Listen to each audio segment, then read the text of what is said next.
ভাইজান,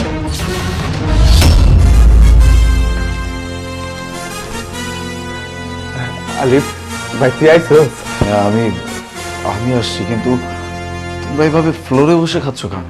কি করবো ক, এই যে উর্মি তো আমাকে নিচে বয়ে খাইতে কইলো, আর তাছাড়া তো আমাকে নিচে বয়ে খাওয়ার অভ্যাস আছে, তুই তো জানোসই। এসব কি? পান্তা ভাত, কাঁচা মরিচ, পেঁয়াজ, এগুলো কেন? এগুলো তোমাদেরকে কে খাইতে দিছে? হ ভাই, ও তো ঠিকই কইছে।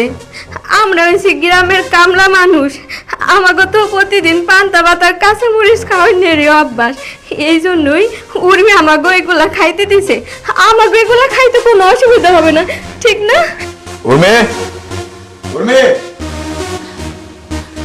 কি হয়েছে? বাসার মধ্যে এত চিৎকার শুরু করেছো কেন? চিৎকার শুরু করছি, বুঝতে পারতেছো না? বুঝতে পারতেছো না তুমি? ওদেরকে কি খাইতে দিছো তুমি? এসব কি খাইতে দিছো? ফ্লোরে কেন রাখাচ্ছ? আর এসব খাবার কেন ওরা খাবে? এসব খাবার খাবে না তো কি করবে? ওদেরকে পোলাও কোরমা রান্না করে দিব? ওরা হচ্ছে গ্রামের কামলা সামলা মানুষ, ওদেরকে টেবিলে বসিয়ে খাওয়াতে পারবো না। আমার দামি টেবিলটা নষ্ট করতে পারবো না। বাস, একটাও বাজে কথা বলবা না তুমি। কি শুরু করছো তুমি? হ্যাঁ, কি শুরু করছো? কি ভাবতেছো তুমি ওদেরকে? কাকে কামলা বলতেছো তুমি? হ্যাঁ, এই মানুষটাকে কামলা বলতেছো? হ্যাঁ, ও কামলা। এই কামলাগিরি করে আজকে আমাকে এরকম পজিশনে দাঁড় করাইছে। তাদেরকে তুমি এইসব খাইতে দিছো? হ্যাঁ, এইসব খাবার তাদেরকে খাইতে দিছো তুমি?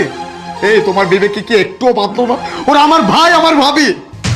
এই পুরো দুনিয়াতে আমার আপনজন যদি কেউ থাকে তাহলে ওরা। তাদেরকে তুমি এইভাবে ফ্লোরে বসে এরকম পান্তা ভাত খাইতে দিছো? এই আমার বাড়িতে কি খাবারের অভাব পড়ছে? আমার কি টাকার অভাব আছে? কেন দিছো এগুলো? হ্যাঁ, কেন দিছো? দিছি, বেশ করছি। আর তুমি আমার উপরে চোখ গরম করে কথা বলছো কেন?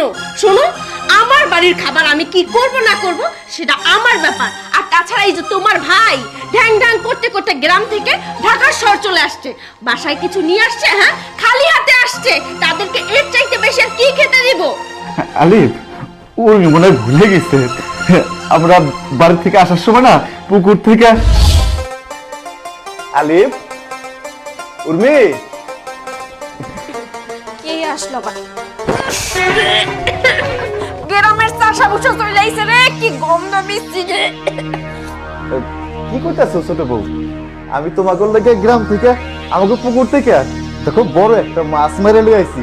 আলিফ খুব পছন্দ করে এই মাছ, তাই না?